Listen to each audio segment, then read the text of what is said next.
নমস্কার বন্ধুরা, মিতার রোজকার রান্নায় আপনাদের স্বাগত। আজকে আমি দুধ পনিরের রেসিপিটা নিয়ে এসেছি, আর এটা একটা নিরামিষ রেসিপি। আপনারা দেখুন আমি কি এতে আমার লাগছে। এতে 200 গ্রাম, এটা 200 নয়, এটা 300 গ্রাম মতন পনির আছে। আর এর সাথে মশলাটা হচ্ছে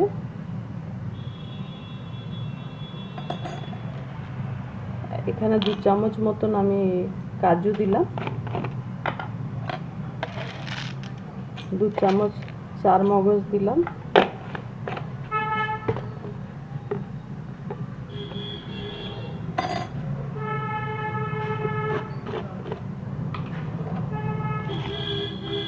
এইতে পোস্ত 2 চামচ দিলাম, দিয়ে এর উপরে আর এক টমেটো, একটা বড় টমেটো দেবো।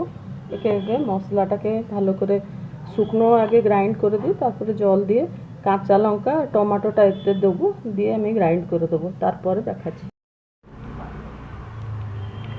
কড়াইতে তেল দিয়ে দিয়েছি, আর এই পনিরগুলোকে একটু কড়াইতে একটু নুন দিয়ে ভেজে দিলাম, আর এটা নুন জলেতে ফেলে রেখেছি, গরম জলেতে। আর এবারে তরকারিটা শুরু করছি। দেখুন, একটু জিরে ফোড়ন দিলাম,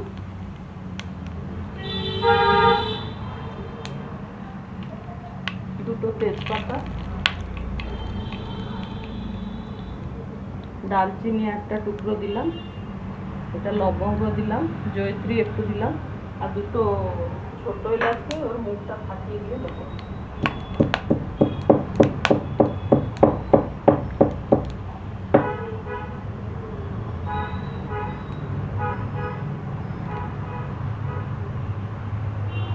এটা ছোট এলাচ দুটো মুখটা ফাটিয়ে দিয়ে দিলাম।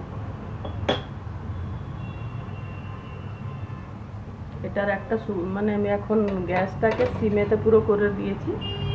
এটা একটা ভাজা, একটা মানে সুগন্ধ একটা আসছে, ভাজা হয়েও গেছে। এবারে ওই যে কাজু পোস্ত আর চার মগজ যে বাটাটা রেখেছিলাম ওর থেকে আমি দিচ্ছি।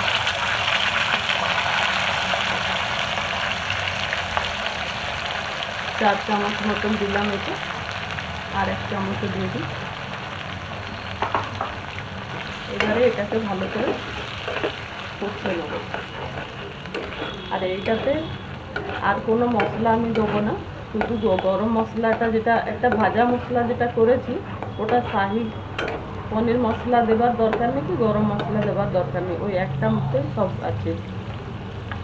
আর শুধু একটু কাশ্মীরি লঙ্কা গুঁড়ো দিলাম।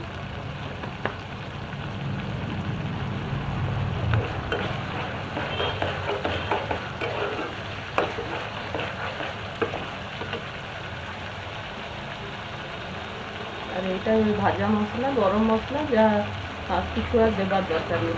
এটাতে দারচিনি, ছোট এলাচ, বড় এলাচ সব কিছু গ্রাইন্ড হয়েছে। এই থেকে 2 চামচ দিয়ে দিলাম। এবারে মশলাটাকে ভালো করে আমি কষিয়ে নিচ্ছি। মশলাটা ভাজা হয়ে গেছে, তেলও ছেড়ে দিয়েছে। এবারে ওই গ্রাইন্ডারেতে যে গ্রাইন্ড করেছিলাম মশলাগুলো, ওর জল একটু দিয়ে দিচ্ছি।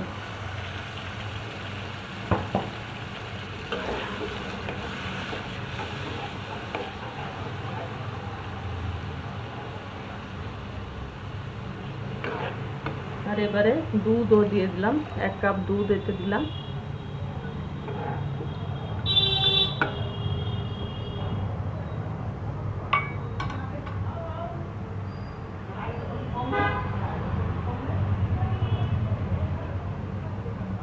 পনিরটা ভাজবার সময় নুন দিয়েছিলাম, আবার নুন জলেতে পড়েছে, তাই খুব কম নুন একটু দিলাম, 1/2 চামচ থেকেও কম দিলাম নুন।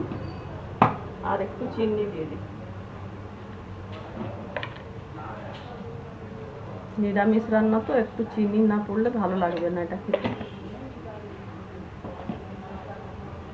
এবারে ফুটে গেলে আমি যে পনিরটা রেখেছি ওইটা জল থেকে ছেঁকে এতে দিয়ে দেবো।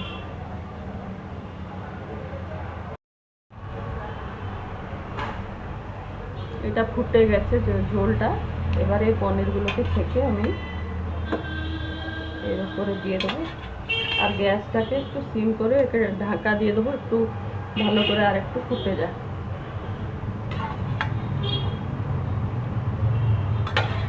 গ্রেভিটা একটু ঘন হয়ে যাবে। তারপর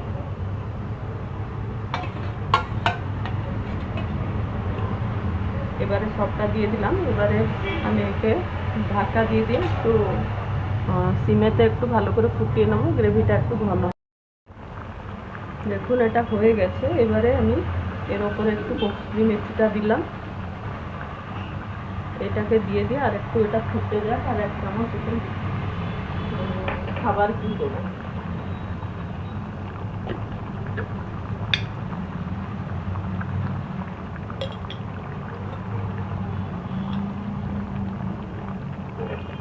খাবার ঘি 1 চামচ এতে দিয়ে দিলাম। আর গ্রেভিটা আপনারা নিজেদের পছন্দ মতন রাখবেন। যদি পরোটা, লুচি এসব খাবার থাকবে তাহলে একটু গ্রেভি রাখবেন, আর না তো আর একটু জলও আর একটু গ্রেভি রেখেও ওটা একটু ঘন করে দিলেও হবে। এবারে আমি এটাকে ঢাকা দিয়ে রেখে দিচ্ছি, আর তারপরে দেখাচ্ছি।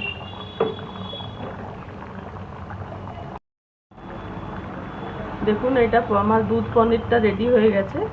এইবারে আমি গ্যাস বন্ধ করছি। আপনারাও এইভাবে একবার করে খেয়ে দেখুন। ভালো লাগলে আমার চ্যানেলটাকে লাইক, শেয়ার, সাবস্ক্রাইব করুন। ধন্যবাদ।